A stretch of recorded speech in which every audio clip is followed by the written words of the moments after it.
नमस्कार, जनभावना टाइम में आपका स्वागत है। मैं हूं आपके साथ रुचि। एक तरफ जहां पे पैगंबर मोहम्मद की टिप्पणी को लेके देश में दंगे हो रहे हैं और यहां तक कि हत्या भी हो गया, वहीं पे दूसरी तरफ हिंदू देवी देवताओं का मजाक उड़ाया जा रहा है। ऐसे में लोगों का क्या रिएक्शन है, आइए जानते हैं। मेरा रिएक्शन नहीं रहेगा अगर आप कोई रिलीजन को मानते नहीं हो तो एटलीस्ट इट्स अ कल्चर, तो आपको कल्चर को रिस्पेक्ट करना चाहिए। ठीक है, कल्चर इसलिए बना है क्योंकि it's a world of heterogeneity. That means यहाँ पर हिंदू, मुस्लिम, क्रिश्चियन और भी बहुत सारे रिलीजन है। अगर आप कोई कल्चर को रिस्पेक्ट नहीं कर सकते तो एटलीस्ट उसको डिरेस्पेक्ट मत करो। एटलीस्ट उसको रिस्पेक्ट मत नहीं दे रहा हूँ, that means you can not insult any other culture. तो मेरा बाइट ऐसा ही रहेगा और कुछ नहीं। बहुत धन्यवाद भाई, तुम्हारी क्या सोच है इस पे? इस पे हम सबको साथ में रहना चाहिए। हिंदू मुस्लिम जो भी है सब एक साथ में रहना चाहिए, मतलब कि भेदभाव नहीं करना चाहिए। सिंपली भेदभाव नहीं करते, बहुत सारे लोग मिलके रहते हैं, लेकिन इस तरह की केस जो माहौल जो पैदा हो जा रहा है कि वो उनको बोल रहे हैं, तो इस तरह से लोग आक्रोशित हो जा रहे हैं कि हत्या तक पे भी उतर आ रहे हैं और यहाँ पे हिंदू देवी देवताओं का मजाक बनाया जा रहा है। वो हर इंसान एक जैसे नहीं हो सकता, जैसे पांच उंगली एक जैसे नहीं हो सकता। उनकी गंदी सोच होगी वैसे, या उनके तरीके वैसे होंगे करने का, या उनको पैसे दे दिया हुआ होगा करने के लिए, जो भी हो समथिंग। लीना मणि मेकलई ने एक पोस्टर रिलीज की थी, उसमें काली माता को सिगरेट पीते हुए दिखाई दिया है। ये कैसी शिक्षा है? जी, ये तो बहुत गलत शिक्षा है और ये पहली बात कोई शिक्षा ही नहीं है। और जैसा कि आप ये केस बता रही, लीना मणि जो भी नाम है इनका, ABCXYZ, उन्होंने काली माता का पोस्टर रिलीज़ किया सिगरेट पीते हुए। ये पहली बार नहीं, 10 बार हो चुका है। आप PK मूवी देखेंगे, उसमें भी बेइज्जती करी गई है भगवान शिव की। और कितनी सारी वेब सीरीज़ हैं, जैसे कि आप आश्रम देख सकती हैं, तो उसमें हमारे बाबाओं का, हमारे वेदों का, हमारे जितने भी पुरातत्व चीज़ें हैं, जितने वेद हैं हमारे, सबकी बेइज्जती ही की गई है। तो मेन ये है कि हिंदू कभी एकत्रित होता ही नहीं है, हिंदू बढ़ जाता है सब में। जैसे कि हिंदू हो गया, पारसी हो गया, ब्राह्मण हो गया, और ब्राह्मण, वैश्य, शूद्र सब में कन्वर्ट हो जाते हैं वो। लेकिन अगर आप मुस्लिमों में देखिए तो कभी इनको ये नहीं बोला जाता शिया सुन्नी में। और जब भी हम लोगों के खिलाफ कुछ भी करना होता है, कोई लड़ाई होती है, कोई भी एक्शन लेना होता है, तो कभी ये नहीं बोलते कि हम दो टुकड़ों में साथ में आके जो करना होता है करते हैं, चाहे पत्थरबाजी हो चाहे जो भी।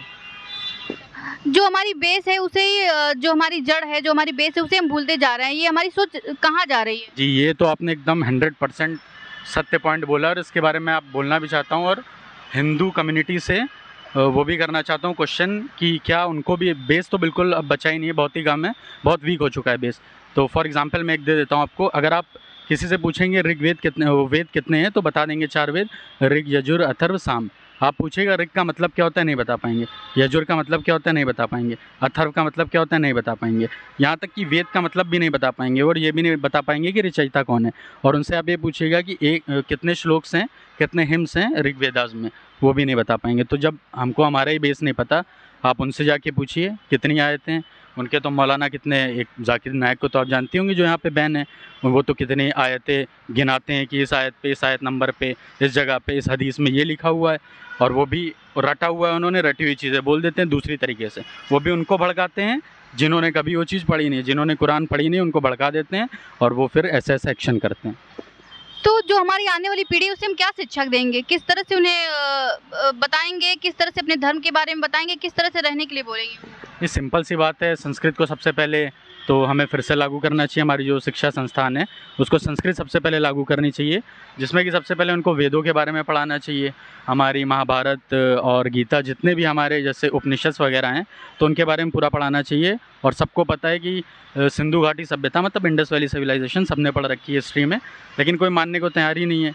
तो उसको इस तरीके से पढ़ाया जाए, इस प्रैक्टिकल बेस पे। जैसे कि आपने देखा मोहनजोदड़ो मूवी भी आई है, कितनी पुरानी है वो मूवी, मतलब मूवी तो नहीं है लेकिन वो कितना पुराना सीन है इंडस वैली सिविलाइजेशन का, उसको प्रैक्टिकल तौर पे पढ़ाएं। पैगंबर मोहम्मद की टिप्पणी को लेकर हत्या तक बातें आ जा रही है, लेकिन यहाँ पे भी हिंदू देवी देवताओं का मजाक उड़ाया जा रहा है। इस पे आप क्या कहना चाहेंगे? जी, ये तो बहुत ही मतलब एकदम शर्मनाक और एकदम बेकार घटना हुई है कि ये जो घटना हुई है ये जानबूझ के की गई और बहुत बेकार घटना है।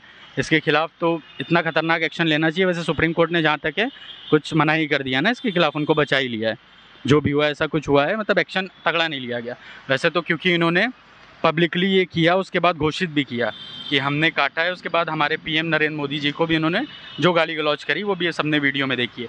ऐसे क्रिमिनलों के दिल में डर बैठे और वो आगे से सुधरें, वरना हमारा समाज और हिंदू समाज तो समाप्त हो ही जाएगा जल्दी। सर आपको क्या लगता है कि हमारी सोच किधर जा रही है? इस तरह से एक दूसरे के धर्म को मुद्दा बना के लड़ाई दंगा फसाद और इस तरह से मर्डर भी हो जा रहा है, मतलब कन्हैया लाल की बात सुने ही होंगे। हाँ जी, सर आपका क्या रिएक्शन?